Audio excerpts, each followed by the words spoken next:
Morning. Dili sa ko mo filter karon kay para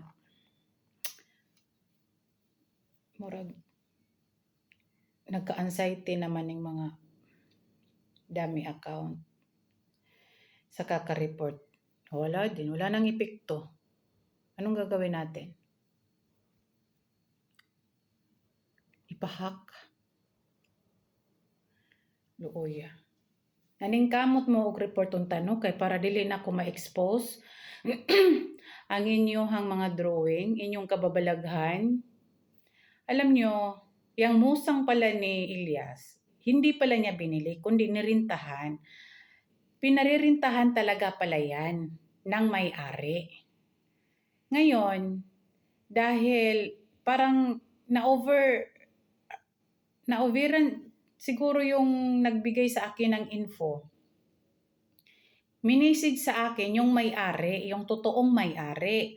At saka, yung mga nagrerenta. Ngayon, sabi niya, nagtaka ako, ma'am, bakit pinalabas ng mga follower, ng mga vlogger na binili ni Ilyas itong sasakyan? Hindi, pinaparintahan lang talaga yan. Marami ng vlogger ang nagre-rent niyan for the views. Ganon. Sabi ko, syempre sabi ko nakita, may nagpasa kasi sa akin na parang 1,000. Sabi niya, oo, reservation yon pag nag-rent ka. Tapos alam nyo, sasabihin na naman ngayon nila, gumagawa na naman ako ng kwento.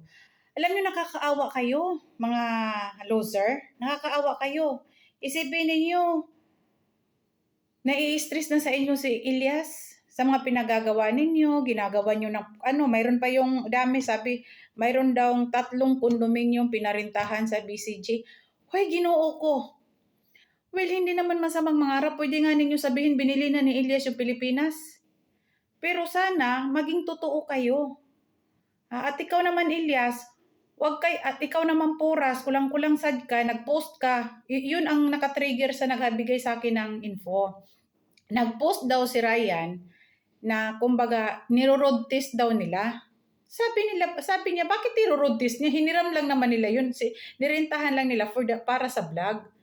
Sabi ko, kaya nga sabi ko, nire-report nila itong account ko kaya para hindi lumabas yung katotohanan. Sabi niya, madam, kahit maliit lang yung followers mo, at least nasa iyo naman yung totoong mga sinasabi mo. Sabi ko, okay lang. Kasi kakagawa ko lang nito, ni-report nga nila, tapos binalik kasi wala namang violation. Ganon sila, sabi ko, ka-desperado. Sabi niya, grabe, masahawol pa talaga sa hayop itong mga fans ni Ilyas na ibang fans. Yung iba naman, di nakikialam, nag-view lang. Kaya walang blessings yung yung idol niyo. Dahil ikaw din si Ilyas, kulang-kulang ka rin. Hindi mo binili, pero niro-road test mo, buang ka. Pag nagkukunwari kang binili ninyo, ha? Nakakahiya sa may-ari. Tapos sisend pa kayo ng yung nakadami. Sabi niya, ito yung hiniram na for the vlog.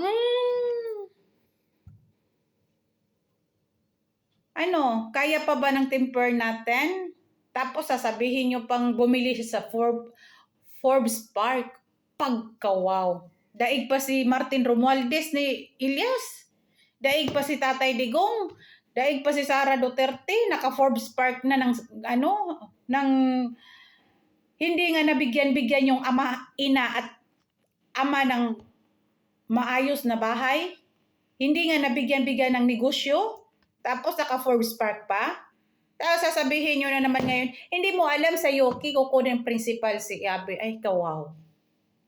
Sana all pag yung principal doon sa UK tatanggalin na para kang Abi. What if ma-down talaga na yung idol niyo? Anong gagawin niyo? Ang dami nang naano sa inyo. Ang dami nang nabubuisit sa inyo. Noon din yung itong Musa parang nangyari doon sa Six Bomb concert na pinag-guest lang si Ilyas pero inangkin nila. Na sinabi ni Paps na sold out ang ticket dahil kang Ilyas. Which is pila lang kasikas yun minuto yung nagsayaw-sayaw siya doon, tapos gusto pa niyang yumakap nga kay Rochelle, napahiya siya kasi umiskip si Rochelle. Feeling kasi niya. Hindi kayo nahiya doon? Mahihiya nga kayo.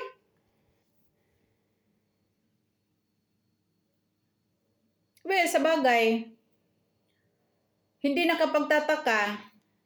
Ginawa niyo ng kwento si Abby, nagpupunta na ng Yuki, magiging principal doon. Kahit nga bukid, walang experience. Marunong ba yan mag-France? Kahit siguro marunong pag Ginoo ko, ano bang nangyari sa inyo? Ginoo ko mga syokoy. Desperado na ba kayo? Oh, wala ko lipstick, kagigising ko lang eh. Siyempre magjo-joty ako ngayon. Tingnan nyo yung sa screen ko. May nagsabi na ipahiram mo, kay Idol Elias mo ulit pa ipahiram. Actually, ang may-ari niyan ay si, baka naman kasi sabihin ninyo na gumagawa tayo ng kwento. So, ipapakita natin yung may-ari, ang totoong may-ari. Para makita ninyo. Ang totoong may-ari niyan ay si... uminom kayo ng Losartan. Maganda. Maganda yun. Pampakalma.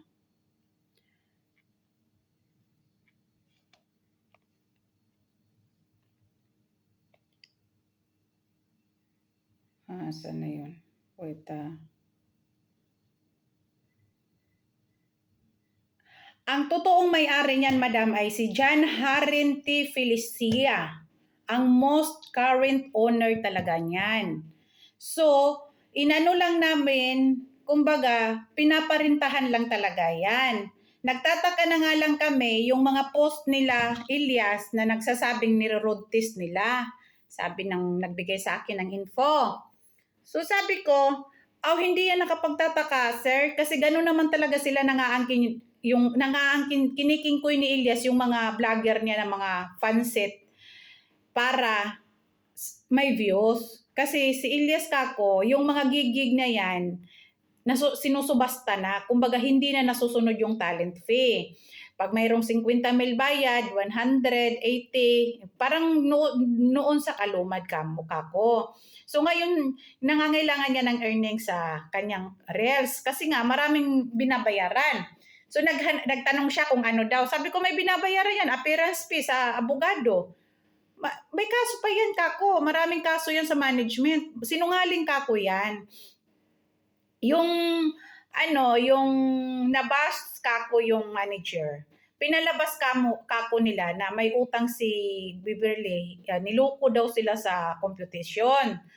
Niloko daw sila, mayroon daw 29 million, kiso ganyan. Sabi niya, ang laki. Sabi ko, 29 million sa iyahang kaigit, which is Kako, ang totoo dyan, pag perma ni Elias, naka-advance agad siya ng 5 million. Sabi niya, ang laki pala ma'am, ang bait pala ng management ni Elias. Sabi ko, yes, mabait. Ang nagdala lang kasi Kako na issue dyan, si George Strigan. Sabi niya, sinong George Strigan? Pinakita ko yung picture ni Abby.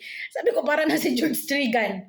Sabi ko, obsessed na yan sa gusto niyang pantayan yung katawan ni Beverly. Hindi mo pwede mapantayan yung tubig. Pantayan mo yung tubig, ikaw lupa ka, tapos tubig siya. Lupa ka or langit siya, papantayan mo. So, ngayon guys, maghikog mo, kay nahibawan ako ang kamatuoran, kinsa may bakakon karon. Yung temper ninyo, may ngunapon mo, inggit si Mindala. Never akong mainggit sa mga scammer. Never akong mainggit sa mga sinungaling na mga tao. At yan ay si Elias. Hindi pa nga worth of 100,000 yung gasto niya doon sa sa Jinsan. Asan na? Well, yun lang ba ang ipamimigay? Namili doon sa mall daw, nagpa-video daw si Abby. Yun ang si kapitbahay mismo nagsabi, ma'am, namili sila sa nagpa-video, sabi daw ni Abby, videohin mo ako, videohin. Nakakahiya kayo, di ba? Well, Sorry, I'm back! YouTube tayo. Sa YouTube ko